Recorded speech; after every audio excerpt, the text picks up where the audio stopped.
Hola, mi nombre es Michael y esta es la continuación del tutorial de Visual C Chat 2010 usando la versión Express de Visual Studio. Hoy vamos a introducir algo nuevo en este ambiente de desarrollo y es el proceso de atachar y desatachar una base de datos. Aunque ya lo hicimos anteriormente, hoy lo vamos a hacer con dos bases de datos que yo quiero que hagamos download desde el internet porque son dos bases de datos estructuradas que ya Microsoft ha creado, que tienen mucha data y nos van a servir para nosotros poder seguir con nuestros ejemplos de programas o aplicaciones que accesen a base de datos y que interactúen con los datos. En vez de nosotros crear las tablas y introducirle la data manualmente, esta base de datos van a contener esa data y nos van a permitir a nosotros usarla. Entonces, vamos a ir o vayan a Google o Internet Explorer o Mozilla Firefox o cualquiera que sea su browser y en su motor de búsqueda, cualquiera que fuera, Bing o Google, ustedes colocan ahí Poops and Knowings Database. Hagan un search y le va a venir este link que es de Microsoft. Este que está acá, vamos a hacerle clic para que ustedes vean el link arriba por si acaso no lo encuentran. www.microsoft.download. Vamos a borrar esto.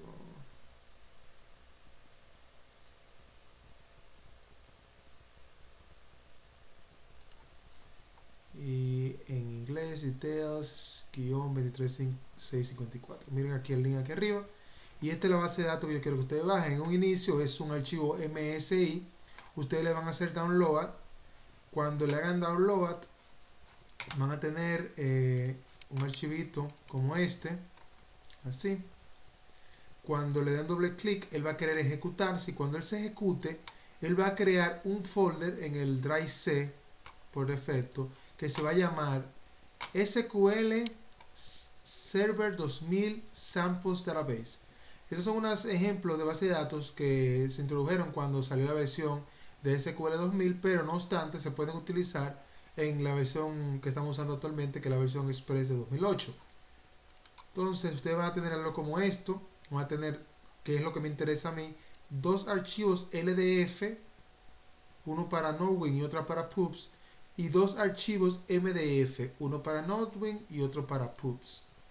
El LDF representa el log file, que aunque no vamos a entrar en esos detalles porque esto es una clase de base de datos, es bueno que sí sepan que ese es el log, donde se mantienen la informaciones relacionadas a la base de datos, y el MDF donde está la data física, la data de la base de datos, la data física, en estos dos archivos.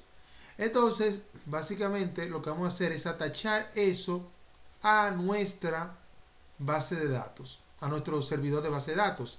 Ustedes recuerden que se van a loguear usando el nombre de su máquina y Express como el nombre de la instancia, si no lo cambiaron cuando instalamos la versión Express de SQL. Y para los que se vienen uniendo a nosotros ahora, recuerden que esto es un tutorial de Visual C Chat 2010, pero hemos estado introduciendo la parte de base de datos y hemos estado usando SQL para esos fines.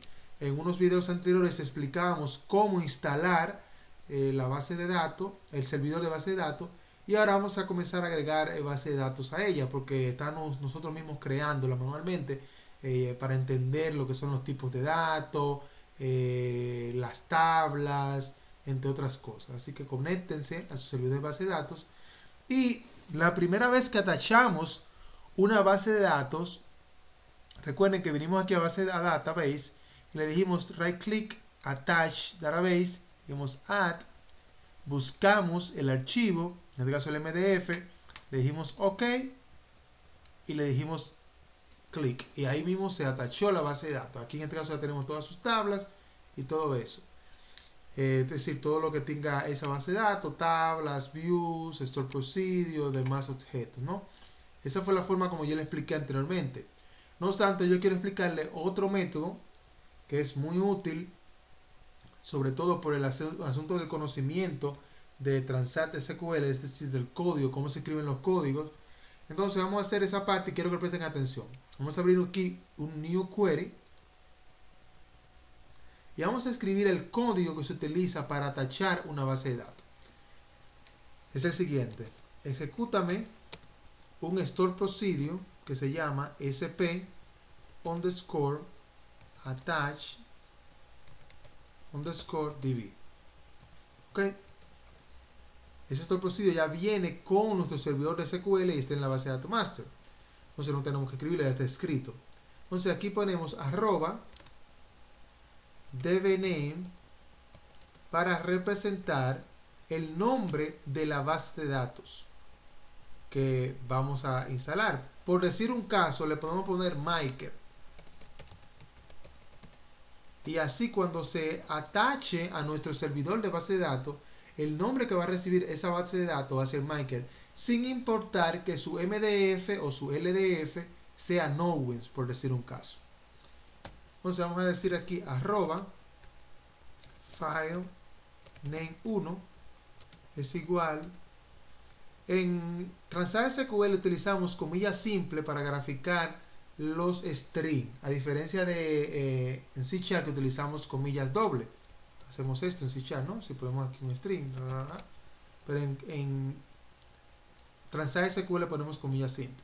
Entonces, dentro de comillas simples ponemos el string donde está localizado el archivo que vamos a tachar. En mi caso, está aquí en el desktop, dentro del folder database example, y se llama no. Entonces copiamos este path que está acá,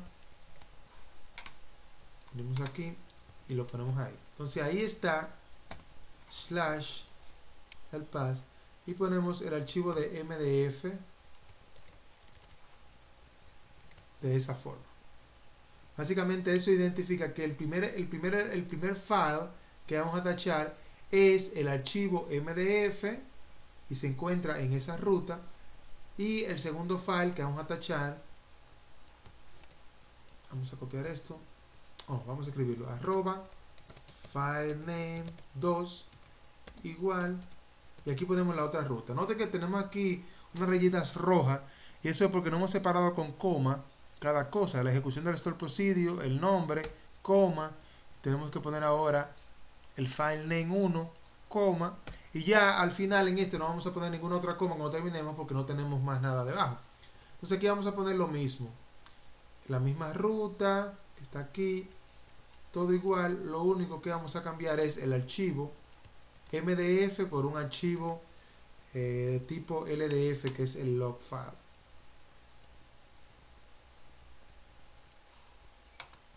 Sería este.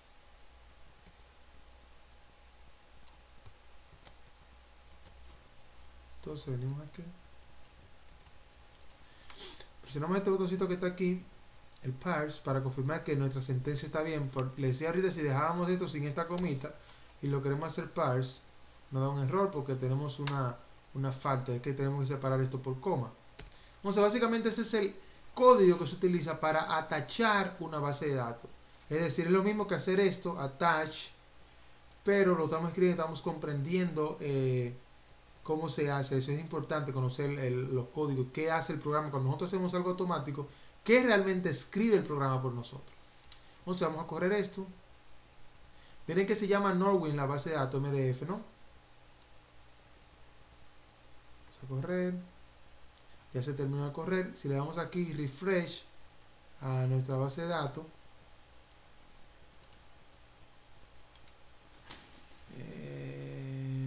refresh, vamos a quedar a la base, y ya tenemos tanto pups como Michael, que Michael en realidad no es más que Norwins. Y lo vamos a probar otra vez. Vamos a eliminar a Michael, le decimos task, detach. Aquí hay dos cosas importantes en este paso que voy a hacer, que es bueno que lo tengan presente porque es bien peligroso. Cuando hacemos detach, la base de datos simplemente se va de nuestro servidor de SQL, es decir, de esta registración aquí, pero físicamente, vamos a hacerle aquí físicamente el archivo o los archivos MDF y LDF no se van, es decir, se mantienen acá. Ahora bien, si yo en vez de tomar esa opción que tomé, que fue detach, yo selecciono delete, lo que hace el sistema es que borra los archivos físicos y los elimina también desde acá. Es decir, elimina los archivos físicos de acá y los elimina aquí del servidor también. Eso es bien delicado. Así que lo que por lo regular queremos hacer es simplemente attach o detach, nunca delete. Entonces aquí vamos a ponerle el nombre real que tiene esta base de datos, que es lo que ustedes tienen que hacer para cuando comencemos a usarla. Vamos a ejecutar. Y entonces, si siguieron esos pasos, en este momento ustedes deben de tener, cuando hacen refresh aquí, dos bases de datos en nuestro servidor, que son Norwinds y Poops. Y cualquier otra base de datos que hemos creado anteriormente, manualmente, nosotros para algunos ejemplos que estuvimos haciendo. Pero de ahora en adelante vamos a utilizar estas, que son más amplias, hay más tabla, tienen ya todos los constraints, las primary key, todo definido. Si ustedes entran a los diagramas lo van a poder ver, pero esa ya no es parte de la clase que estamos impartiendo en este momento. Así que en la próxima clase ya vamos a comenzar a utilizar estas dos señoritas, Norwinds y Poops, para continuar con nuestros ejemplos de interactuar con data desde el ambiente de C#. Saludos, recomienden el canal, recomienden los tutoriales. Si tienen alguna duda, envíenme un email y recuérdense hacer clic en like si les gustan estos videos para yo saber si les están gustando, si algo no les gustó y modificar la forma si es necesario. Saludos, bye.